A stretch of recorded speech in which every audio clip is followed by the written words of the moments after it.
जोहार साथियों, अभी संसद में एक सवाल के जवाब में सरकार ने एक आंकड़ा दिया एससी, एसटी और ओबीसी छात्रों के संबंध में कि पिछले 5 वर्षों में 13,000 से अधिक एससी, एसटी, ओबीसी छात्रों ने केंद्रीय विश्वविद्यालयों, आईआईटी, आईआईएम आदि से पढ़ाई छोड़ दी।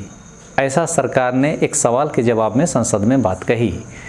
सरकार ने गरीब छात्रों को उनकी शिक्षा को आगे बढ़ाने में सहायता करने के लिए शुल्क में कमी, अधिक संस्थानों की स्थापना, छात्रवृत्ति, राष्ट्रीय स्तर की छात्रवृत्ति जैसे कई कदम उठाए हैं, लेकिन उसका फ़ायदा एससी, एसटी और ओबीसी को हुआ है, इस पर इस आंकड़े के आने के बाद शक होता है। लेकिन पिछले 5 वर्षों में 13,626 एससी, एसटी और ओबीसी छात्रों ने सेंट्रल यूनिवर्सिटी, आईआईटीज़ और आईआईएम से अपनी पढ़ाई छोड़ दी। शिक्षा राज्य मंत्री सुभाष सरकार ने लोकसभा में एक लिखित उत्तर में यह जानकारी दी। लोकसभा में एक सवाल पूछा गया था कि क्या सरकार ने उन उच्च शिक्षा संस्थानों में एससी, एसटी और ओबीसी के छात्रों के बीच उच्च ड्रॉप आउट रेट के पीछे के कारणों को समझने के लिए कोई अध्ययन किया है। सरकार ने जवाब दिया कि उच्च शिक्षा में छात्रों को कई विकल्प होते हैं। वे अक्सर अलग अलग संस्थानों के बीच या एक ही संस्थान के अलग अलग कोर्स के बीच ट्रांसफ़र होते रहते हैं, जबकि सीधे तौर पर ड्रॉप आउट रेट के असली कारणों को छिपा ले गई। संस्थानों को महंगा किया गया, जातिवाद जैसे कुरीति ऐसे संस्थानों में हावी है। रोहित वेमुला जैसे उदाहरण सरकार को चिढ़ा रहे हैं। सरकारी संस्थानों में फैकल्टी आधी अधूरी होती है, पूरी भी नहीं होती और विश्वगुरु के सपने दिखाए जाते हैं। सुविधाएं जिनके बल पर छात्र की बौद्धिक शक्ति बढ़ सकती है को जानबूझकर जर्जर हालात में रखा गया है। लेकिन सरकार का जवाब है कि छात्र एक कोर्स से दूसरे कोर्स में ट्रांसफ़र होते रहते हैं, जिस कारण से ड्रॉप आउट हो रहे हैं। बताइए, एक तो संस्थान अब बहुत महंगे हो गए हैं, एससी, एसटी और ओबीसी के साधारण छात्र के बस का नहीं है। एक आध साल किसी तरह पढ़ भी ले, लेकिन उसके बाद उसे आगे पढ़ाई के लिए सरकारी तंत्र का आश्वासन कोरा ही साबित होता है। डेटा साझा करते हुए सरकार ने यह भी कहा कि पिछले 5 वर्षों में 4,596 ओबीसी, 2,424 एससी और 2,622 एसटी छात्र केंद्रीय विश्वविद्यालयों से अब बाहर हो गए हैं। इसी अवधि में 2,066 ओबीसी, 1,068 एससी और 408 एसटी छात्र आईआईटी से बाहर हो गए और 163 ओबीसी, 188 एससी और 91 एसटी उम्मीदवार आईआईएम से बाहर हो गए। मतलब साफ है, इतने छात्रों को ड्रॉप आउट होना पड़ा और सरकार जिसके लिए जिम्मेदार है वह कह रही है कि छात्र इस कोर्स से उस कोर्स में ट्रांसफ़र हो रहे हैं। जब एससी, एसटी और ओबीसी के छात्रों का भविष्य संभल नहीं रहा है, लेकिन वोट के समय मंदिर, मस्जिद, हिंदू, मुसलमान में हम उलझ जाते हैं। ज्ञात हो, भारत में 23 आईआईटी, 56 सेंट्रल यूनिवर्सिटी और 20 आईआईएम हैं। और हमारे छात्रों का जब ड्रॉप आउट रेट इतना ज़्यादा है तो ये संस्थान हमारे किस काम के।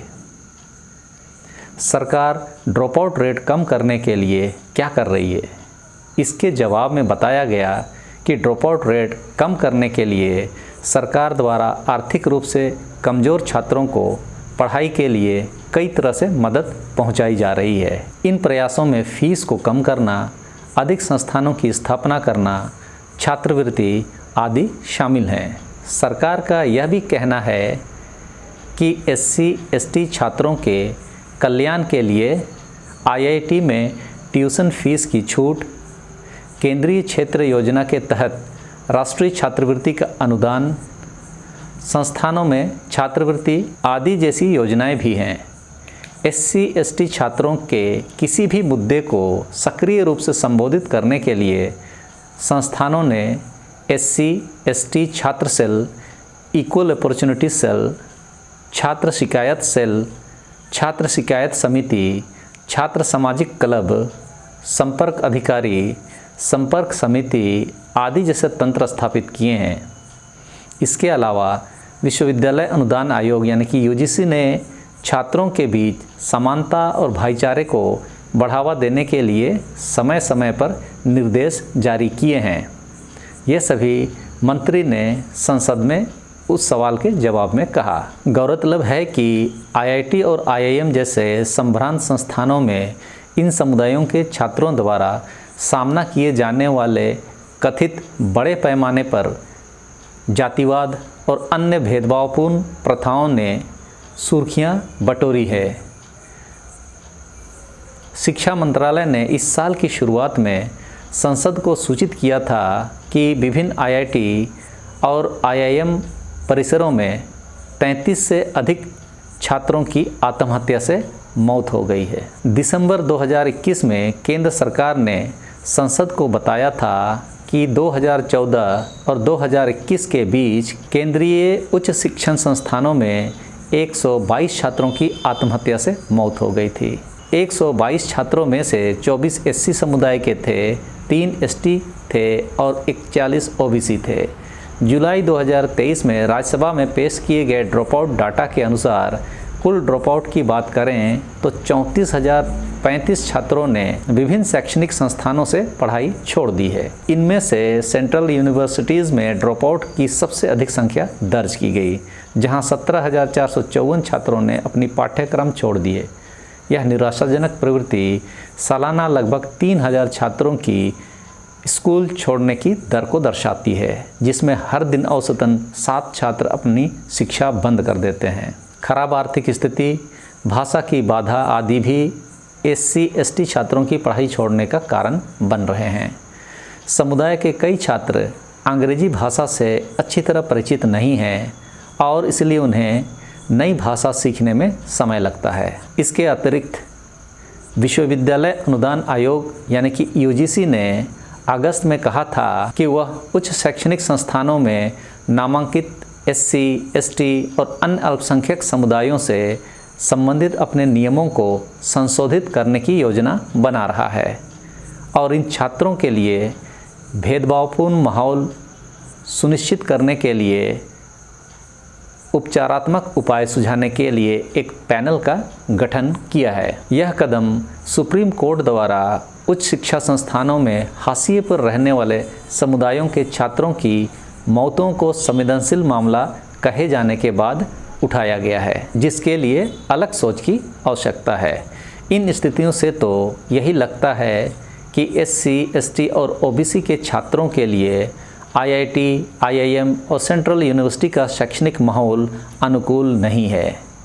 विपरीत परिस्थितियों में हमारे छात्र यदि वहाँ पढ़ रहे हैं तो सोचने वाली बात है कि एट्रोसिटीज़ का कितना उल्लंघन होता होगा।